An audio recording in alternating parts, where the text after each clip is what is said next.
வணக்கம். இப்போ இந்த பதிவில் நம்ம பார்க்க போகிறது வந்து ஃபார்மகாலஜி பற்றி நம்ம டிஸ்கஸ் பண்ண போகிறோம். சமீபத்தில் நம்ம கிளாஸஸில் வந்து அனாட்டமி பார்த்துட்டு இருந்தோம், ஜென்ரல் மெடிசன் பார்த்தோம். ஸோ இன்றைக்கி வந்து ஃபார்மகாலஜி, ஏன்னா இதுவும் வந்து ரொம்ப முக்கியமான டாப்பிக்கு. ஆஸ் யூஷுவல் எந்த புக்கை நம்ம எதுலேருந்து நம்ம பார்க்க போகிறோம், அதில் அதோடைய ஆசிரியர் யார், அதை பற்றி ஒரு குறிப்பு சொல்லிட்டு தான் ஆரம்பிப்போம். ஸோ நம்ம இப்போ இந்த புக்குக்குள்ளே போகலாம். ஸோ இந்த நூலோட பேர் வந்து a concise text book of pharmacology. இதை வந்து எழுதியவர் வந்து யாருன்னா doctor N Murugesh, BSc, MBBS, MSc, PhD, DF, FICS, ஓய்வு பெற்ற பேராசிரியர், ஃபார்மகாலஜி அதாவது மருந்தகம் அதோடைய டிபார்ட்மெண்ட்டில், மதுரை மெடிக்கல் காலேஜ் மதுரை. அவருடைய விளக்கங்களை நம்ம ஒன் பை ஒன்னாக நம்ம பார்க்கலாம். சரி, இந்த புஸ்தகங்களோட பிரிவினைகள் அப்படின்னு பார்த்தோம்னா ஜென்ரல் ஃபார்மகாலஜி அப்படின்னு பார்க்க போகிறோம். அந்த ஜென்ரல் ஃபார்மகாலஜி அடுத்த பிரிவு வந்து சென்ட்ரல் நர்வஸ் சிஸ்டம், நரம்பியல் மண்டலங்களில் வேலை செய்ய மருந்து என்னென்ன அப்படிங்கிறத பார்க்க போகிறோம். லோக்கல் அனஸ்தட்டிக்ஸ்னால் ஒரு இடத்த மறுத்து போக செய்யக்கூடிய மருந்துகள். உதாரணம், பல் எடுக்கிறாங்க, தையல் போடுறாங்க, சில நேரத்தில் ஃபாரின் பாடி ஏதாவது எடுக்கிறாங்க, காதில், மூக்கில். ஃபாரின் பாடினா உள்ள சாக் பீஸு, ரப்பரு, வேர்க்கடலை, பட்டாணி இதெல்லாம் போய் குழந்தைங்கள்லாம் போய் அடைச்சிக்கும். மூக்கிலெல்லாம் ரப்பர் விட்டுன்னு வருவாங்க குழந்தைங்க. எப்படி எடுக்கிறது, குழந்தை கோஆப்ரேட்டும் பண்ணாது. ஸோ அதனால் லோக்கல் அனஸ்தட்டிக் ஏஜென்ட்ஸ் அதை பற்றி நம்ம பார்க்கலாம். ஸோ லோக்கல் அனஸ்தட்டிக் ஏஜென்ட்ஸ் பெரும்பாலும் பல் டாக்டர் நிறைய பயன்படுத்துவாங்க. கண் டாக்டரு, காது மூக்கு தொண்டை பார்க்குற டாக்டரு, அறுவை சிகிச்சை நிபுணர்கள், ஏன்னா தையல் போடுறதுக்கு இல்லையா, அதெல்லாம். ஸோ அதெல்லாம் எப்படி வேலை செய்யுது, என்ன மருந்துகள், அந்த பேர் அப்படியெல்லாம் நம்ம பார்ப்போம். அடுத்து வந்து drugs acting on autonomic nervous system. Autonomic nervous சிஸ்டம்னா இப்போ எப்படி சென்ட்ரல் நர்வஸ் சிஸ்டம் நம்ம பார்த்தோமோ அட்டானமிக் நர்வஸ் சிஸ்டம் அப்படின்னு இருக்குது. ஒரு காலேஜை அட்டானமஸ்ன்னு சொல்லுவோம், கேள்விப்பட்டிருப்பீங்க. கவர்மெண்ட் காலேஜ்னு பார்த்துருப்பீங்க, டீம்டு காலேஜ்னு பார்த்துருப்பீங்க, அட்டானமஸ் காலேஜ்னு பார்த்துருப்பீங்க. கவர்மெண்ட் காலேஜ்னால் வந்து ஒரு அஃபிலியேட்டட் டு யூனிவர்சிட்டி அப்படின்னு போட்டிருக்கோம். அஃபிலியேட்டட் டு யூனிவர்சிட்டினா ஒரு பல்கலைக்கழகத்திற்கு இணைந்தது, அந்த பல்கலைக்கழகத்தின் ஒரு ரூல்ஸ் அண்ட் ரெகுலேஷன்ஸ்க்கு உட்பட்டது, அதனுடைய விதிமுறைகளுக்கு உட்பட்டது அப்படின்னு சொல்லுவோம். அதே அட்டானமஸ் அப்படின்னா தானியங்கி, ஆட்டோமேட்டிக், தானியங்கி, யாரோட கட்டுப்பாட்டு கீழே அது கிடையாது. நம்ம உடம்பை கட்டுப்படுத்தக்கூடிய ஒரு ஆட்டானமிக் ஒரு சிஸ்டம்னு என்னன்னு பார்த்தா ஆட்டானமிக் நர்வஸ் சிஸ்டம். அதாவது டக்குன்னு வந்து நம்ம பேகு திறக்கிறோம், உள்ளே பார்த்தா ஒரு பெரிய பாம்பு, டக்குன்னு நமக்கு முகம்லாம் வேர்த்து கொட்டி முடியெல்லாம் நின்றுடுது இல்லையா உடம்புல, அது யாரோட கட்டுப்பாட்டுலேயும் கிடையாது. டக்குன்னு கதவை திறக்கிறீங்க, உங்கள் வீட்டு கதவை பார்த்தாக்கா பக்கத்து வீட்டு ஆள் உங்கள் வீட்டு ஃபேன்லேருந்து தொங்குறாரு தூக்கு மாட்டிக்கிட்டு, எப்படி இருக்கும், வேர்த்து கொட்டிடும் இல்லையா. பேக்கில் பணம் எடுத்துன்னு போகிறீங்க, ஸ்கூல் ஃபீஸ் கட்டலான்னு போய் திறந்து பார்த்தாக்கா ஒன்றுமே இல்லை அப்படின்னு ஒரு நாய் குலைக்குது.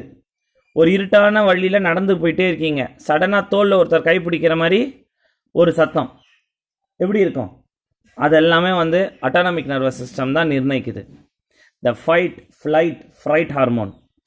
ஃபைட்டுனா சண்டை போடுறது, ஃப்ளைட்டுனா பறக்கிறது, ஃப்ளைட், ஃபைட், ஃப்ரைட்னா பயம், பயம். ஸோ அதை பற்றி பார்க்கலாம். Drugs acting on the eye, கண்ணில் வேலை செய்யக்கூடிய மருந்துகளை பார்ப்போம். Drugs acting on the respiratory system, நுரையீரல் மற்றும் சுவாச மண்டலத்தில் வேலை செய்ய போகிற மருந்துகளை நம்ம பார்க்கலாம். அதுக்கப்புறம் ஆட்டோகாய்ட்ஸ் அப்படின்னா வந்து ஹிஸ்டமின்ஸ்னு சொல்லுவோம், அதாவது ரன்னிங் நோஸ்லாம் இருக்குது, அதெல்லாம் கட்டுப்படுத்தக்கூடிய மருந்துகள். கார்டியோவாஸ்குலர் ட்ரக்ஸ், உங்களுக்கு பிரதானமாக வார்டிலலாம் உங்களுக்கு ஜென்ரிக் நேம்ஸ் எழுத பழகியிருக்கேன். இப்போ நீங்கள் இந்த ட்ரக்ஸை ஒன் பை ஒன்னாக பார்த்தா என்ன மருந்து ஏதுன்னு உங்களுக்கே ஆட்டோமேட்டிக்காக தெரிய ஆரம்பிச்சிடும்.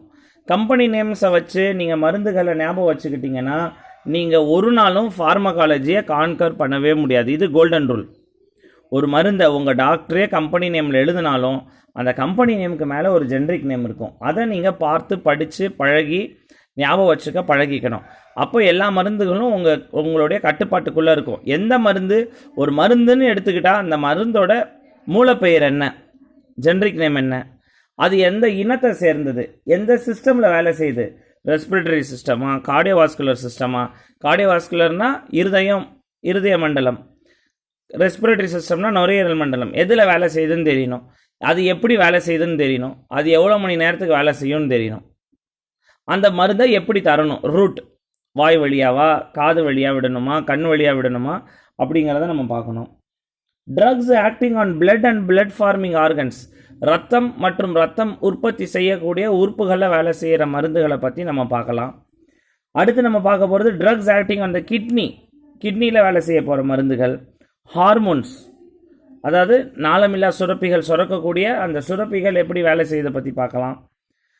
Drugs acting on the gastrointestinal tract, ஜீரண மண்டலத்தில். ஸோ ஃபஸ்ட்டு எந்த மண்டலம் எந்த மண்டலம் அது எதை பற்றி இருக்குன்னு நம்ம தெரிஞ்சுக்கணும். ஜீரண மண்டலம்னா கேஸ்ட்ரோ இன்டெஸ்டைனல் சிஸ்டம், கார்டியோவாஸ்குலர் சிஸ்டம்னா இருதயமும் இரத்த குழாய்கள், மூளையும் நரம்புகள் சென்ட்ரல் நர்வஸ் சிஸ்டம். அதை பற்றினா நம்ம அழகாக தெரிஞ்சுக்கணும். அடுத்து கடைசியாக நம்ம பார்க்க போகிறது கீமோதெரப்பி, அதுக்கப்புறம் ஹெவி மெட்டல்ஸ், இரும்புகளும் சில இடத்துல நம்ம பயன்படுத்துகிறோம் மருந்துகள், அது என்னென்ன அப்படிங்கிறத நம்ம பார்க்கலாம். இப்போ நம்ம ஜென்ரல் ஃபார்மகாலஜிக்குள்ளே போகிறோம். லைன் பை லைனாக ரீட் பண்ணலாம், புரிஞ்சுக்கலாம் என்ன நடக்குது அப்படின்னு. ஃபார்மகாலஜி ஏன் இதை ஏன்னா அனட்டமினா படம் காட்டி சொல்லலாம், மெடிசன்னா உதாரணம் சொல்லலாம். ஃபார்மகாலஜி வரி வரியாக படித்து தான் நம்ம புரிஞ்சுக்கணும். ஸோ ஃபார்மகாலஜி அப்படிங்கிற ஒரு டெஃபினிஷன் என்ன சொல்லுது அப்படின்னா, pharmacology is a science that deals with drugs. அதாவது மருந்துகளை பார்க்கக்கூடிய ஒரு அறிவியல், மருந்துகள் எப்படி வேலை செய்யுது அப்படிங்கிற ஒரு அறிவியல். இட் இன்க்ளூட்ஸ் எதையெல்லாம் இது உட்பட்டது அப்படின்னு பார்த்தா, அந்த மருந்தோட வரலாறு, ஹிஸ்ட்ரி, ப்ராப்பர்ட்டிஸ், அதோடைய கெமிக்கல் ஃபார்முலா, அதில் எத்தனை கார்பன் ஆட்டம்ஸ் இருக்குது, எத்தனை ஹைட்ரஜன் ஆட்டம்ஸ் இருக்குது அப்படிங்கிறத தெரிஞ்சுக்கலாம். மெக்கானிசம் ஆஃப் ஆக்ஷன், அந்த மருந்துங்கிறது ஒரு சாவி மாதிரி தான், ஒரு நோயை குணப்படுத்தக்கூடிய ஒரு சாவி. அந்த சாவி எந்த பூட்டில் திறக்கும் அப்படிங்கிறது தான் மெக்கானிசம் ஆஃப் ஆக்ஷன். சில சாவிலாம் பார்த்தீங்கன்னா நேராக வச்சா திறக்கும், சில சாவி சைடில் வச்சா திறக்கும், சில சாவியில் நம்பர் வச்சா திறக்கும், சில சாவியை கரெக்டாக ஒன்றோட ஒன்று பொருந்துனா திறக்கும். அந்த மாதிரி அந்த நோயை எந்த சாவியை எப்படி வேலை செய்யுது அப்படின்னு பார்க்குறது மெக்கானிசம் ஆஃப் ஆக்ஷன். அது எப்படி நம்ம உடம்புல உரியப்படுது, ரத்தத்தில் உரியப்படுதா, ஜீரண மண்டலத்தில் உரியப்படுதா அப்படிங்கிறத பார்ப்போம். டிஸ்ட்ரிபியூஷன், அது உறிஞ்ச பிறகு எப்படி அது எப்படி விநியோகம் ஆகுது, அதாவது நம்ம எந்த மருந்தாலும் வாயில் தான் விடுறோம் பெரும்பாலுமே, ஆனால் வேலை செய்கிற இடம் வேறு இடத்துல இருக்கலாம். ஜீரண மண்டலத்தில் வேலை செய்கிற மருந்தாக இருக்கலாம், கண்ணில் வேலை செய்கிற மருந்தாக இருக்கலாம், மூளையில் வேலை செய்கிற மருந்தாக இருக்கலாம், ஃபிட்ஸ் வராமல் இருக்கிறதுக்கு மருந்தாக இருக்கலாம். ஸோ மருந்து போடுறது ஒரு இடம், வேலை செய்கிறது ஒரு இடம், அது எப்படி அப்படிங்கிறத நம்ம பார்க்கணும். மெட்டபாலிசம், அந்த மருந்து போட்ட மருந்து அங்கேயே இருக்கக்கூடாது இல்லையா, அது கொடுத்துட்டா அந்த வேலையை முடிச்சுட்டா அது வெளியே வந்துடணும். அப்போ அதோடைய எக்ஸ்கிரீஷன் எப்படி, ப்ளஸ் அந்த மருந்தோட பயன்பாடு, யூசஸ் ஆஃப் அ ட்ரக், இதெல்லாம் கலந்து நம்ம பார்க்கறது தான் ஃபார்மகாலஜி. சரி, ஃபார்மகாலஜி நம்ம பார்த்துட்டோம். அடுத்து ட்ரக், ஒரு மருந்துனா எதையெல்லாம் நம்ம ஒரு மருந்துன்னு சொல்லலாம், ஒரு மருந்துனா ஒரு மருந்துன்னு சொல்லணும் இல்லையா, அது எதெல்லாம் ஒரு மருந்துன்னு சொல்லலாம் அப்படின்னு பார்த்தா, a drug is defined as any substance which is used to cure, diagnose or prevent a disease. அதாவது ஒரு வியாதியை குணப்படுத்தவோ, கண்டுபிடிக்கவோ அல்லது தடுக்கவோ எதுவாக ஒரு பொருள் ஒன்று செய்தால் அதை நம்ம மருந்துன்னு சொல்லலாம். தடுத்தாலும் மருந்து தான், குணப்படுத்தினாலும் மருந்து தான், அல்லது அதை கண்டுபிடிக்கிறதுக்கு பயன்பட்டாலும் அது ஒரு மருந்து தான் அப்படிங்கிறது ஒரு drug. WHO, world health organisation, உலக சுகாதார மையம் அப்படின்னு சொல்கிறோம். அது என்ன மருந்து என்ன சொல்லுது அப்படின்னு பார்க்கலாம். ட்ரக் இஸ் எனி சப்ஸ்டன்ஸ், எந்த ஒரு பொருளுமே ட்ரக் தான். Or a product that is used or intended to be used to modify or explore physiological systems or pathological states for the benefit of the recipient. அதாவது அந்த ஒரு மருந்துங்கிறது ஒரு நோயினோட நிலையை கண்டறிவதற்கோ இல்லை அதை குணப்படுத்துவதற்கோ ஒரு யாருக்கு, ஒரு நோயாளிக்கு இருந்ததுன்னா அதை நம்ம மருந்து அப்படின்னு சொல்கிறோம். So main divisions of pharmacology, ஃபார்மகாலஜிகளோட உட்பிரிவுகள் என்ன அப்படின்னு பார்க்குறோம். The subject matter of pharmacology includes the following main divisions. ஒரு ஃபார்மகாலஜியில் எதெல்லாம் மெயின் பிரிவுகள் அப்படின்னு பார்த்தா, pharmacodynamics, pharmacokinetics, therapeutics, clinical pharmacology, chemotherapy, toxicology அப்படிங்கிற 6 உட்பிரிவு இருக்கு.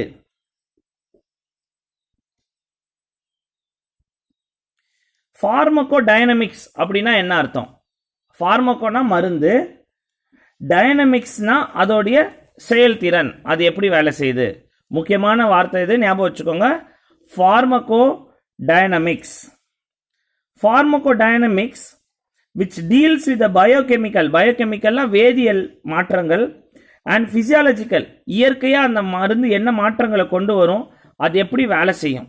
ஸோ ஒரு மருந்து எப்படி போய் வேலை செய்யும், என்ன மாற்றங்கள் அடையும், அது எப்படி உறுப்பில் என்ன மாற்றங்கள் கொண்டு வரும் அப்படிங்கிறது ஃபார்மகோ டைனமிக்ஸ். ஃபார்மகோனா மருந்து, டைனமிக்ஸ்னா மாற்றங்கள் எப்படி கொண்டு வருது. ஃபார்மகோ கைனட்டிக்ஸ், நான் கைனீசியா அப்படின்னா சொல்லியிருக்கேன். கைனீசியானா மூமெண்ட், ஒரு மருந்து எப்படி மூவ் ஆகுது. அதாவது ஃபார்மகோ கைனட்டிக்ஸ்னா அர்த்தம் என்னன்னா, deals with the absorption, distribution, metabolism and excretion of the drug. எப்படி உள்வாங்குது, அது எப்படி பிரியுது, அது எப்படி உரியப்படுது, எப்படி வேலை செய்யுதுங்கிறது ஃபார்மகோ டைனமிக்ஸு. கைனட்டிக்ஸ்னால் எப்படி உள்ளே வருது, எப்படி பிரியுது, எப்படி அது வெளியேறுது, அதை பார்க்குறது வந்து pharmacokinetics. Therapeutics, pharmacodynamics பார்த்தோம், ஃபார்மகோ கைனட்டிக்ஸ் பார்த்தோம். அடுத்து தெராப்பியூட்டிக்ஸ். தெரப்பினா என்ன? ட்ரீட்மெண்ட். தெராப்பியூட்டிக்ஸ்னா என்ன? Concerned with the use of a drug for curing disease and relieving their symptoms. ஒரு மருந்து ஒரு நோயை குணப்படுத்தவும் அந்த நோயினால் வரக்கூடிய துன்பங்களையும் போக்குறது தான் தெரப்பியூட்டிக்ஸ் அப்படின்னு சொல்கிறோம். அந்த வேர்ட்லேயே இருக்குது வார்த்தை. தெரப்பினா ட்ரீட்மெண்ட்னு அர்த்தம். கிளினிக்கல் ஃபார்மகாலஜி அப்படின்னா என்னென்னா, which is a scientific study of drugs in man. The efficacy, safety is studied in patients and healthy volunteers. அதாவது என்னென்னா, அந்த மருந்தோட வீரியம், அதாவது ஒரு மருந்து வந்து டைஃபாய்டு காய்ச்சலை குணப்படுத்தும் அப்படின்னா 100 பேரில் நான் அந்த மருந்து கொடுத்தோம்னா எத்தனை பேர் அதை குணப்படுத்தும்? 99 பேரை குணப்படுத்தோம்னா ரொம்ப அருமையான ட்ரக்கு. 3 பேரை தான் குணப்படுத்தும் அப்படின்னா அது அருமையான ட்ரக்கு கிடையாது. ஸோ அதை பார்க்கறது தான் கிளினிக்கல் ஃபார்மகாலஜி. சரி, 100 பேரில் 99 பேருக்கு டைஃபாய்டை குணப்படுத்திது, ஆனால் அந்த மருந்து சாப்பிட்ட பிறகு 10 நாளில் அந்த பேஷண்ட்டுக்கு 2 கண்ணும் போயிடும் அப்படின்னா என்ன? அந்த ட்ரக்கு சேஃப் இல்லை, பாதுகாப்பற்றது. அப்போது ஒரு ட்ரக்கோட சேஃப்டியையும் எஃபிகசியும், அதோடைய செயல்திறனையும், அதோடைய சேஃப்டினா என்ன நம்ம சொல்லுவோம், எவ்வளோ பாதுகாப்பு அம்சங்கள் எவ்வளோ பொருந்தி இருக்கு அப்படிங்கிறது பார்க்குறது வந்து கிளினிக்கல் ஃபார்மகாலஜி அப்படின்னு பேர். கீமோதெரப்பி அப்படின்னா deals with the effects of drugs and microorganisms and parasites living in the human body. It also includes the treatment of cancer. So chemotherapy வந்து 2 விஷயத்த சொல்லுதான். ஒன்று, புற்றுநோயை குணப்படுத்தக்கூடிய மருந்துகள் பேரும் கீமோதெரப்பி தான். இன்னொன்று, நம்ம உடம்புகளில் ஏற்படக்கூடிய நுண்கிருமிகளோட தொற்று. நுண்கிருமிகள்லாம் யார்? Virus, bacteria, fungus, parasites. வைரஸ்னால் ரொம்ப குட்டியானது, அதை விட கொஞ்சம் பெருசு பாக்டீரியா, அதோட கொஞ்சம் பெருசு ஃபங்கஸ்ஸு, அதை விட கொஞ்சம் பெருசு பாரசைட். வைரஸ்க்கு உதாரணம் இருக்கவே இருக்குது, கொரோனா வைரஸ்ஸு. பாக்டீரியாவுக்கு உதாரணம் டைஃபாய்டு. ஃபங்கஸ்க்கு உதாரணம் சேத்து புண்ணு, காலில் சேத்து புண்ணு வருது இல்லையா, அது ஃபங்கஸ்ஸு. வெள்ளை படர்தாமரை, யூரின் போகும்போது வெள்ளைப்படுதல் அப்படின்னு லேடிஸ் சொல்கிறாங்க, இதெல்லாம் ஃபங்கஸ் தான். பேரசைட் அப்படின்னா மலேரியா டிசீஸ்னால் பேரசைட். மலேரியா வந்து ரத்தத்தில் நுண்கிருமிகள் போகுது. சின்ன குழந்தைங்களாம் ஆசனவாய் போட்டு அரிச்சிட்டே இருப்பாங்க, அப்படியே குட்டி குட்டியாக பூச்சி, நாக்கு பூச்சிங்க நைட்டு கடிக்குதுங்க அப்படின்னு சொல்லுவாங்க. ஸோ அது பேர் வந்து parasite. So virus, bacteria, fungus, parasite, 4 விதமான நுண்கிருமிகளை தீர்க்கக்கூடியது கீமோதெரப்பி. அடுத்த வகையான கேன்சரை தீர்க்கக்கூடியதும் கீமோதெரப்பி அப்படின்னு சொல்கிறோம். டாக்சிகாலஜி அப்படின்னா என்ன? இதுதான் கடைசி பிரிவு. 6 பிரிவு பார்த்தோம் ஃபார்மகாலஜியில். Pharmacodynamics, pharmacokinetics, therapeutics, clinical pharmacology, chemotherapy, கடைசியாக பார்க்கறது டாக்சிகாலஜி. டாக்சிகாலஜினா என்ன? which deals with the poisonous effects of the drug, detection of poisons and treatments. அதாவது அளவாக சாப்பிட்டா அது மருந்து, அளவுக்கு மேலே அது எதுவும் சாப்பிட்டாலும் அது விஷம். அப்போது ஒரு மருந்தோட விஷத்தன்மை எவ்வளோ. ஒரு பேராசிட்டமால் பார்த்தீங்கன்னா 1 சாப்பிட்டா ஜுரம் சரியாகும், 3 வேளை சாப்பிட்டா இடுப்பொலி காய்கால் வலிலாம் சரியாகும், 300 மாத்திரை சாப்பிட்டா லிவர் டேமேஜ் ஆகி பேஷண்ட் இறந்து போக வாய்ப்பு இருக்குது. ஒரு மருந்து எத்தனை அளவு சாப்பிட்டா அது வந்து உயிரை கொல்லும், உயிரை மாய்க்கும் கொண்டதை பார்க்கறது தான் டாக்ஸிகாலஜி. ப்ளஸ் அதனுடைய ட்ரீட்மெண்ட்டும். சாப்பிட்டுட்டு வந்துடுறாங்க, சொல்கிறாங்க பேஷண்ட் வந்து 30 தூக்க மாத்திரை சாப்பிட்டு வந்துட்டாங்க, போடுறாங்களா இல்லையா? நமக்கு தெரியும். பேஷண்ட்டு வந்து ரொம்ப மன உளைச்சல் ஆகிட்டாங்கன்னா போயிட்டு எடுத்து கடையில் இப்போ கடையில் மாத்திரை தரமாட்டாங்க, இருந்தாலும் அங்கே இங்கே வாங்கி அலைச்சல் பட்டு வாங்கி போட்டு ஒரு 300 மாத்திரை 400 மாத்திரை போட்டாங்கன்னா அது எப்படி வந்து முறியடிப்பது? போயிடுச்சு மருந்து. எப்படி நமக்கு அதை முறியடிக்கிறதுன்னு தெரியும்? ஃபார்மோகோ டைனமிக்ஸும் ஃபார்மோகோ கைனடிக்ஸ். அந்த சாவி எப்படி போய் அந்த பூட்டை திறக்கும்னு தெரிஞ்சாதான். குறுக்கோழியில் பழைய படத்துலலாம் வில்லன் துரத்தின்னு போவாங்க ஹீரோயினை, சைடில் ரஜினிகாந்த் துரத்தி வந்து ஓடியே போய் அந்த காரில் துரத்தி பிடிக்கிறாருன்னா அப்போ ரஜினிகாந்துக்கு தெரியும் அந்த வில்லன் எப்படிலாம் போகிறாருன்னு. அவர் இந்த மலைப்பாகத்தில் தான் போகிறாருன்னு பார்த்துருப்பீங்க பழைய படத்தில். துரத்தி கடைசியில் வில்லனை விழுத்திடுவார். அதே மாதிரி தான் டாக்ஸிகாலஜிங்கிறது. அந்த மருந்து எப்படி வேலை செய்யுதுன்னு தெரியணும், ஃபார்மோகோடைனமிக்ஸ். அந்த மருந்து எந்தெந்த பாதையில் போதெல்லாம் தெரியணும், அது ஃபார்மோகோகைனடிக்ஸ். அது தெரிஞ்சதுன்னா டாக்ஸிகாலஜியை ட்ரீட் பண்ணலாம். ஓகே, நீ இந்த மருந்து தானே சாப்பிட்டு வந்த, இதுக்கு இந்த மருந்து கொடுத்தா இது வந்து வழி விட்டுரும். ஸோ அப்போ வில்லன் வர இடத்துல ரஜினி என்ன பண்ணுவார், ஒரு டைலில் நெருப்பு கட்டி உருட்டி விடுவார், அப்படியே வில்லன் கார் கவுந்து விழுந்துடும். அப்புறம் அவர் போய் டிஷ்ஷும் சண்டை போடுவார். அதுதான் டாக்ஸிகாலஜியோட ட்ரீட்மெண்ட். சரி, அடுத்த சாப்டர் வெற்றிகரமாக முதல் சாப்டர் ஃபினிஷ் பண்ணோம். So second chapter absorption of drugs. ஒரு மருந்து எப்படி உரியப்படுது அப்படின்னு நம்ம பார்க்க போகிறோம். So a drug can enter into circulation and reach the site of action only after absorption. அதாவது என்ன சொல்ல வராங்கன்னா, ஒரு மருந்து உள்ளே வர இடம் ஒன்றா இருக்கலாம், அது போய் வேலை செய்கிற இடம் ஒன்றா இருக்கலாம், அது உறிஞ்சால் மட்டுமே இது நடக்க முடியும் அப்படின்னு சொல்கிறாங்க. ஸோ அப்சார்ப்ஷனோட முக்கியத்துவத்தை சொல்கிறாங்க. ஒரு மருந்து உறிஞ்சாதான். இப்போ நம்ம வந்து ஒரு உரம் போடுறோம், அந்த உரத்தை தண்ணியில் நல்லா கரைச்சி நல்லா சுற்றி தூவி விட்டால் தான் போகும். அப்படியே நம்ம பவுடராக போட்டோம்னா அது அப்சார்ப் ஆகாது இல்லையா? ஸோ அதே மாதிரி தான் நம்ம உப்பு கூட என்ன பண்ணலாம், ஒரே இடத்துல சாப்பாடு இறக்கும் போது நம்ம ஒரு இடத்துல போட்டோம்னா ஒரே இடத்துல தான் இருக்கும். சமைக்கும் போதே ஒரு 2 கிண்டுனோம்னா அது 4 பக்கமும் பரவும். ஸோ அந்த அப்சார்ப்ஷன் நல்லா இருந்தால் தான் அந்த மருந்து நல்லா வேலை செய்யும் அப்படின்னு சொல்கிறாங்க.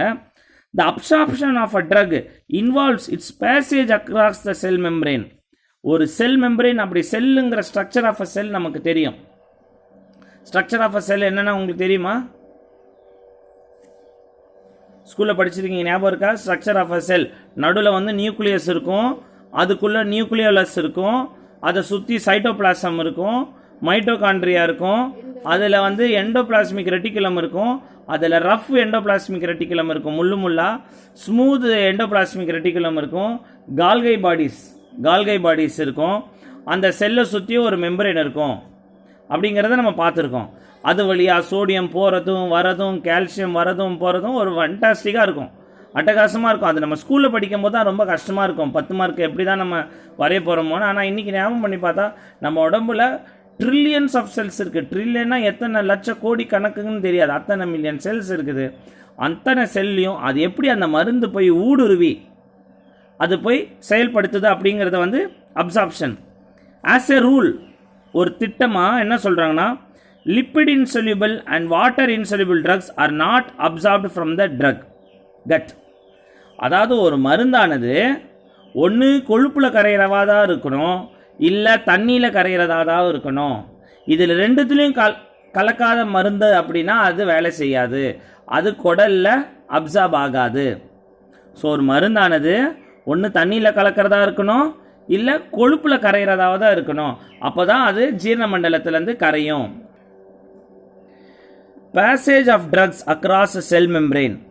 Drugs can pass through cell membrane by 2 process.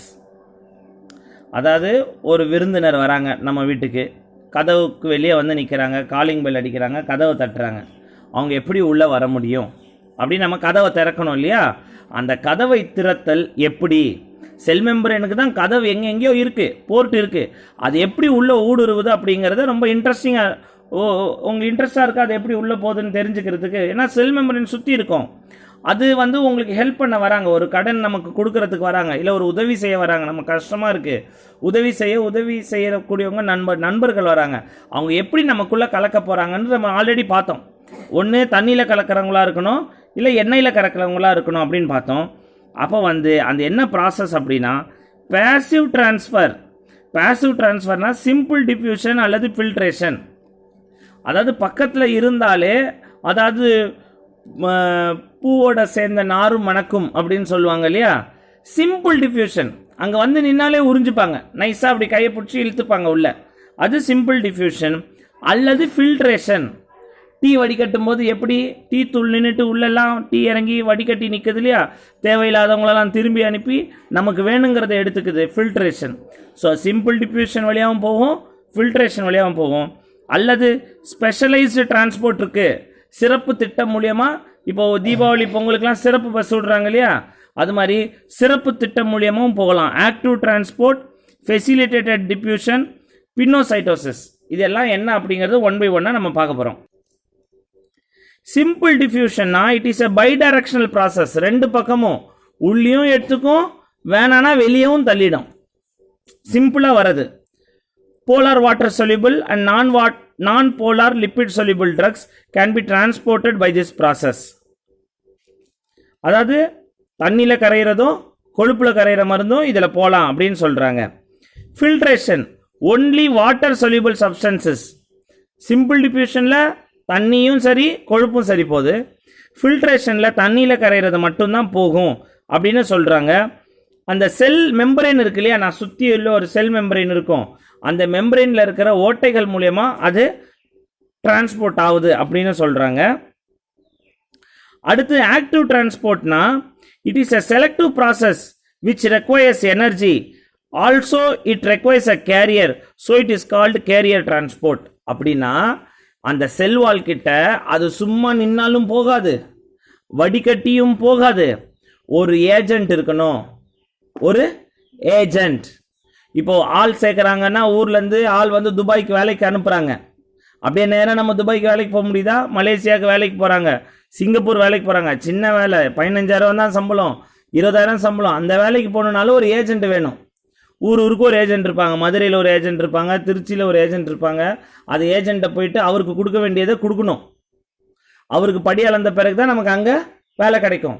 அது மாதிரி அந்த ஏஜென்ட் கிட்ட போய் கொஞ்சம் எனர்ஜியை ஸ்பெண்ட் பண்ணணும். ஸோ அந்த அவர் ஏஜென்ட் சும்மா உள்ளே விட்டுற மாட்டார், அவர் கொஞ்சம் கமிஷன் வாங்குவார். அந்த மாதிரி செல்வால் மெம்பரின் மேலே ஏஜென்ட்டுங்க உட்கார்ந்து இருப்பாங்க. இந்த மருந்துக்கு இந்த ஏஜென்ட், இந்த மருந்துக்கு இந்த ஏஜென்ட் நின்று இருப்பாங்க. அவங்க தனக்கு படி அளந்துக்கிட்டு நம்மளை உள்ள அனுப்புவாங்க. அது பேர் தான் ஆக்டிவ் டிரான்ஸ்போர்ட். அடுத்து ஃபெசிலிட்டேட்டட் டிஃப்யூஷன் அப்படின்னா என்ன? It is very similar to carrier transport but does not require energy. சில நல்ல உள்ளங்கள் இருப்பாங்க, நம்ம காலேஜ் பிரின்சிபல் மாதிரிலாம், நம்ம பசங்கள்லாம் நல்லா முன்னுக்கு வரணும், எனக்கு சோஷியல் சர்வீஸாக வாழ்க்கையில் எனக்கு ஒரு பெரிய கொள்கை திட்டம் இருக்குது, எனக்கு எந்த பணம்லாம் வேணாம், எங்கள் ஊரில் இருக்கிற வறுமை கோட்டு கீழே இருக்கிற பிள்ளைங்கள்லாம் மேலே வந்தால் போதும் அப்படின்னு ஆளுங்க இருக்காங்க. அது பேர் வந்து ஃபெசிலிட்டேட்டட் டிஃப்யூஷன். ஸோ முதல்ல பார்த்தோம் சிம்பிள் டிஃப்யூஷன், தானாக போயிட்டு வர்றது சும்மா. அடுத்து ஃபில்ட்ரேஷன், ஒரு வடிகட்டி மூலியமாக, இதில் தண்ணியில் கலக்கிறது மட்டும்தான் போக முடியும்னு சொன்னாங்க. ஆக்டிவ் டிரான்ஸ்போர்ட்னா கமிஷன் கொடுக்கணும், எனர்ஜி வேணும். ஃபெசிலிட்டேட்டட் டிஃப்யூஷனா எனர்ஜி தேவையில்லை, நல்ல உள்ளங்கள் பார்த்து ஆளை செலக்ட் பண்ணி நல்ல டேலண்டாக உள்ளவங்களை முன்னுக்கு கொண்டு வருது. அடுத்து நம்ம பார்க்கறது pinocytosis. Proteins and macromolecules are transported by this process. It is similar to phagocytosis where self-engulf fluids and macromolecules from the surroundings. அதாவது என்னன்னா, செல்லு தன்னை சுற்றி ஏதாவது முக்கியமான ஒரு பொருள் சுற்றிட்டு இருந்ததுன்னா, நாளைக்கு இது நமக்கு தேவைப்படும் நினச்சதுன்னா, நமக்கு இருக்கிற தொந்தரவுக்கு இது ட்ரீட்மெண்ட்டாக அமையும்னு பார்த்தா அவங்களும் உள்ள வர தேவையில்லை, ஏஜென்ட்டும் தேவையில்லை, நல்ல உள்ளங்களும் தேவையில்லை. தனக்கு தேவைன்னா தானே வேட்டையாடி அதை பிடிச்சிக்கும். ஆனால் பக்கத்தில் நிற்கணும். எப்படி பல்லி வந்து ஒரு ஈசலை பிடிக்குது, ஒரு ஈயை பிடிக்குது, அப்படியே கம்முன்னு இருக்கும். அதுக்கு வேண்டிய பொருள் வந்துச்சுன்னா கப்புன்னு பிடிச்சிக்கின்னு முழுங்கிடும். அது மாதிரி அது என்ன பண்ணும், அந்த செல் வால் பார்த்துக்கிட்டே இருக்கும். அங்கே 100 ரூபாய் நோட்டு கிடக்குது, யாராவது வராங்களா இல்லையான்னு பார்க்குது. யாரும் வர நைஸாக எடுத்து ஜோபியில் போட்டுக்கும், தனக்கு ஒரு நாள் பயன்படும், எனக்கு ஒரு நாள் கஷ்டம் வந்தால் டீ காப்பி செலவுக்கு உதவும் அப்படின்னு எடுத்துக்குது. அது பேர் தான் பினோசைட்டோசிஸ். அடுத்து பார்க்கக்கூடியது ஃபேக்டர்ஸ் மாடிஃபையிங் ட்ரக் அப்சார்ப்ஷன். என்னென்ன ஃபேக்டர்ஸ் வந்து ட்ரக் அப்சார்ப்ஷனை மாடிஃபை பண்ணுது? இத்தனை ப்ராசஸ் நம்ம பார்த்தோம். எது எல்லாம் வந்து உதவியாக இருக்கும், எதெல்லாம் உபத்திரமாக இருக்கும் அப்படிங்கிறத நம்ம பார்க்க போகிறோம். Physical state. Drugs in the form of liquids are well absorbed than solids. Gases are quickly absorbed through lungs. அதாவது நம்மளோட ஜீரண மண்டலத்தில் லிக்விட் ட்ரக்ஸாக இருந்தால் கப்புன்னு உள்ளே போயிடும். அதுவே கல்லாக இருந்ததுன்னா, ஒரு சாலிடாக இருந்ததுன்னா, திடமாக இருந்ததுன்னா அது கரைஞ்சு உள்ளே போகணும் அப்படிங்கிற கருத்தை முன் வைக்கிறாங்க. அப்புறம் நுரையீரலில் போகக்கூடிய மருந்துகள் வாயு ரீதியாக இருந்தால், கேஸ் ஃபார்மில் இருந்தால் ரொம்ப சீக்கிரம் போயிடும் அப்படின்னு சொல்கிறாங்க. அடுத்த ஃபேக்டர் என்ன அப்படின்னு பார்த்தா பார்ட்டிக்கல் சைஸ். ஸோ ஃபஸ்ட் என்ன பார்த்தோம்? பார்ட்டிக்கலோட ஸ்டேட், சாலிடா, லிக்விடா, கேஸா. லிக்விடாக இருந்தால் கப்புன்னு உள்ள போயிடும், சாலிடாக கொஞ்சம் லேட்டாக போகும், நுரையீரலில் கேஸாக இருந்தால் கப்புன்னு உள்ள போயிடும். பார்ட்டிக்கல் சைஸ் என்ன சொல்கிறாங்க? Smaller the particle better is the absorption. சின்னதாக இருந்ததுன்னா சட்டுன்னு ஈஸியாக உள்ளே போயிடும். இதுவே கிளாஸை ரொம்பமாக அறுவையாக இருந்ததுன்னா பாதி பசங்க தூங்கிடுவாங்க. அதுதான் இதையும் சொல்கிறாங்க. சின்னதாக சுருக்கமாக நாசுக்காக இருந்தால் அப்சார்ப்ஷன் நல்லாவும், போட்டு அருன்னு அறுத்திங்கன்னா பெருசாக இருந்ததுன்னா அப்படியே மலத்தில் தான் அது வெளியேறும். பார்த்துருப்பீங்க, ஒரு சில குழந்தைங்கள்லாம் மோஷன் போகும்போது வேர்க்கடலை, கடலைப்பருப்பு, இந்த பொட்டுக்கடலைலாம் அப்படியே மோஷனில் வரும், அப்சார்ப் ஆகாமல். அதை நீங்கள் பார்த்துருக்கலாம். Solubility. And easily soluble drug is well absorbed. அதாவது அது நல்ல கரையக்கூடிய தன்மையாக இருக்கணும். அது கரையிறது ஒரு தண்ணியில் நம்ம உப்பு போட்டால் கடகடன்னு கரையுது, மஞ்சள் தூள் போட்டால் இன்னும் வேகமாக கரையுது. அதே நம்ம ஒரு கூழாங்கல் 4 போட்டால் கரையுமா? கரையாது. அதுபோல் கரையக்கூடிய தன்மை நல்லா இருந்ததுன்னா மருந்து வேகமாக அப்சார்ப் ஆகும். Concentration form of drug are quickly absorb than diluted form. நல்லா அதோட வீரியம் நல்லா இருக்கணும். சும்மா ஒரு பேருக்குன்னு சில பேர் ரசம் வைப்பாங்க, அது சாம்பார்னு சொல்லிடுவாங்க டக்குன்னு, அது ரொம்ப தண்ணியாக இருக்கும். அது மாதிரி அந்த மருந்து நல்லா திக்காக இருந்ததுன்னா, நல்லா வந்து ஒரு கான்சன்ட்ரேட்டடாக ஒரு டிகாஷன் மாதிரி இருந்ததுன்னா அது நல்லா போகும். ரொம்ப தண்ணி ஊற்றி இருந்ததுன்னா அது அப்சார்ப் ஆகாது அப்படின்னு சொல்கிறாங்க. Area of absorbing surface. Greater the area of absorbing surface, quicker is the absorption of the drug. For example, lungs and peritoneal cavities are larger surface area that can be drug. அதாவது அந்த மருந்து போகக்கூடிய இடம் நெருகலாக இருந்ததுன்னா ரொம்ப உரியாதான். போகக்கூடிய இடம் நல்ல பெருசாக விசாலமாக இருந்ததுன்னா நிறைய மருந்தை உட்கொள்ளும், நிறைய மருந்தை தனக்குள்ளே சேர்த்துக்கும் அப்படின்னு சொல்லுது. Circulation of the to the site of absorption. Increased blood flow to the area can increase the absorption of the drug. This can be achieved by massage or local application of heat. Vasoconstrictors decrease the blood flow. அதாவது ஒரு இடத்துல நல்ல ரத்தத்தோட போக்குவரத்து நல்லா இருந்ததுன்னா அந்த மருந்து நல்லா உரியும் அப்படின்னு சொல்லுவாங்க. அதனால தான் இன்ஜெக்ஷன் போட்டோடனே தேய்ச்சி விட சொல்லுவாங்க. நல்லா தேய்ச்சி விடுமா. ஒன்று நம்ம சிஸ்டருங்க போட்டால் கட்டி வந்துடும், அது வேற விஷயம், கரெக்டாக போட மாட்டாங்க. இன்ட்ராமஸ்குலருக்குன்னு ஒரு டெக்னிக் இருக்குது. பிவல் எவ்வளோ ஆங்கிளில் வைக்கணும், அந்த மசில் எந்த பகுதியை அப்பர் அவுட்டர் குவாட்ரண்ட்டில் போடணும், அது போல் அழகான டெக்னிக்கெலாம் இருக்குது. அதை தாண்டி சில ஆயில் இன்ஜெக்ஷன் இருக்குது. பேராசிட்டமால் இன்ஜெக்ஷனில் ஆயில் இன்ஜெக்ஷன் இருக்கும். அது நல்லா கரையணும் அப்படின்னா அந்த இடத்துல என்ன பண்ணணுமா, ரத்த ஓட்டத்தை அதிகரிக்கிறதுக்கு massage or application of heat அப்படிங்கிறத போடணும். So local application of heat or by massage அங்கே பிளட் ஃப்ளோ நல்லா ஆகும். தேய்ச்சி விட்டா அவன் மருந்து கரையுது. தேய்ச்சி விடுறதுனால ரத்தம் போக்குவரத்து அதிகமாக இருக்கிறதுனால அந்த மருந்து நல்லா கரையுது. அதை நம்ம தெரிஞ்சுக்கணும். நம்ம என்ன நினச்சோம், தேய்ச்சி விட்ட உடனே பூரி மாவு பிசைகிற மாதிரி பிசையும் இல்லை அப்படின்னு நினச்சிடுவோம். அப்படி கிடையாது. தேய்ச்சி விடுறதுனால அந்த இடத்துல ரத்தம் நல்லா போயிட்டு வந்துக்கிட்டு இருந்ததுன்னா நல்லா அப்சார்ப்ஷன் ஆகும். Route of administration, this is very important factor. அதாவது எந்த வழியில் அந்த சாவி போகுது அந்த மருந்து. Some drugs are better absorbed by parenteral. ஐவியாக கொடுத்தா சிலது நல்லா வேலை செய்யும், சிலது ஓரலாக நல்லா வேலை செய்யும், சிலது ஊசியாக போட்டால் தான் வேலை செய்யும். இப்போ இன்சுலினை திங்க முடியாது இல்லையா. Paracetamol best mode of action oral தான். ஆனால் ஐவி ப்ரிப்பரேஷன் இருக்குது, ஐஎம் ப்ரிப்பரேஷன் இருக்குது. ஸோ எந்த ரூட்டில் பெஸ்ட்டாக வேலை செய்யும் அப்படிங்கிறத நம்ம டாக்டர்ஸ் மூலயமா நம்ம தீர்மானிச்சுக்கணும். ஸோ பயோ அவைலபிலிட்டினா இப்போது ஒரு மருந்து போகுது, 100 மருந்து போகுது, அல்லது 100%ல போகுது. எவ்வளோ அது உடம்புல உள்ளே போகுது, எவ்வளோ வேஸ்ட் ஆகுது அப்படிங்கிறது தெரிஞ்சுக்கிறது தான் பயோ அவைலபிலிட்டி அப்படிங்கிற term. It is defined as a quantity of the drug that is absorbed and reaches a systemic circulation after administration by any route. எப்படி கொடுத்தாலும், காதில் விட்டாலும் சரி, மூக்கில் விட்டாலும் சரி, வாயில் விட்டாலும் சரி, பெட்டக்ஸில் குத்தினாலும் சரி, வெயினில் குத்தினாலும் சரி, எவ்வளோ மருந்து உடம்புக்குள்ளே போகுது, எவ்வளோ மருந்து வீணாகுது அப்படின்னு தெரிஞ்சுக்கிறது தான் bio availability. The bio availability is 100% after intravenous. நேராக ஐவியாக கொடுத்தா அது பயோ அவைலபிலிட்டி. அதுக்குன்னு ஐஎம் கொடுக்க வேண்டிய இன்ஜெக்ஷன் ஐவி போடக்கூடாது. உதாரணம் பேரஸ்டமால் இன்ஜெக்ஷன். பேரஸ்டமால் இன்ஜெக்ஷன் ஆம்பியூலில் வருது, ஐஎம் ப்ரிப்பரேஷன் தான். அது ஐவியில் போடவே கூடாது. ஐவியில் போட்டிங்கன்னா டாக்டரையும் உங்களையும் சேர்த்து கோர்ட்டில் நிறுத்தப்படுவீங்க. நாளைக்கு ஒரு அசம்பாவிதம் நடந்ததுன்னா, பேஷண்ட் உயிருக்கு ஆபத்து ஏற்பட்டதுன்னா, இதை தான் கவனக்குறைவு, இதை தான் மெடிக்கல் நெக்லிஜென்ஸ் அப்படின்னு சொல்கிறாங்க. எந்த ப்ரிப்பரேஷனை எப்படி போடணும் அப்படிங்கிறத நம்ம தெளிவாக கரெக்டாக நம்ம போடணும். So preparation very very important.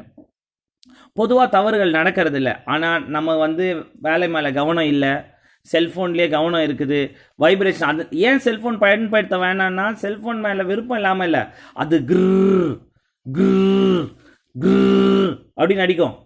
நீங்கள் இங்கே இன்ஜெக்ஷன் போட்டுன்னு இருப்பீங்க, ஐஎம் போடணுமா ஐவி போடணுமா எதுவும் தெரியாமல் ஐவி போடுறதா ஐஎம் போட்டுருவீங்க.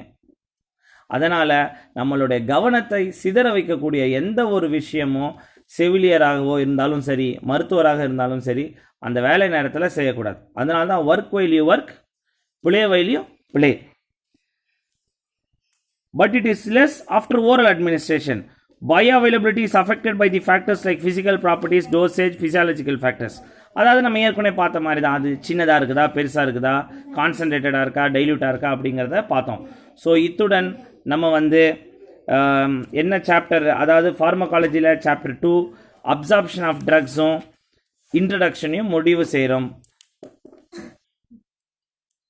இப்போ நம்ம இந்த ஃபர்ஸ்ட் 2 சாப்டர் நம்ம ரொம்ப அருமையாக பார்த்தோம். அடுத்து ஏன்னா எப்போவுமே அடுத்த கிளாஸ்க்கு கூட்டம் சேர்க்கணும் அப்படின்னா அடுத்து வருவது என்ன அப்படிங்கிறது ரொம்ப முக்கியங்கிறது நான் அந்த கிளாஸ் எடுக்கிறது மூலியமாக தெரிஞ்சுக்கிட்டேன். ஸோ அடுத்து நம்ம பார்க்கக்கூடியது ரூட் ஆஃப் அட்மினிஸ்ட்ரேஷன். ஒரு மருந்தை எப்படியெல்லாம் தரலாம், ஐஎம்ஆ தரலாமா, ஐவியா தரலாமா, எதை எப்படி கொடுக்கணும் அப்படிங்கிறது தெரிஞ்சுக்கலாம். டிஸ்ட்ரிபியூஷன் ஆஃப் ட்ரக்ஸ், மருந்து எப்படி போகுது, பயோ டிரான்ஸ்ஃபர்மேஷன் ஆஃப் ட்ரக்ஸ். ஒரு மருந்து எப்படி கொடுக்கணுங்கிறது தான் இருக்குது அந்த மருந்து வேலை செய்கிறதுலேயே. இந்த பாய்ஸ் படத்தில் பார்த்தீங்கன்னா செந்திலனை 2 தூக்குச்சட்டி கொடுப்பாரு. அவர் சொல்லுவார், நாளைக்கு நான் ஏன் இதெல்லாம் ஒரு வேலையாக, நாளைக்கு நாங்கள் போய் வாங்கிப்பேனே, எனக்கே சாப்பாடு கிடைக்கும்னு நம்மளுடைய அந்த ஹீரோ சொல்லுவார். அப்போ சொல்லுவார், இன்ஃபர்மேஷன் இஸ் வெல்த். நாளைக்கு அங்கே போனால் ஒன்றும் கிடைக்காது.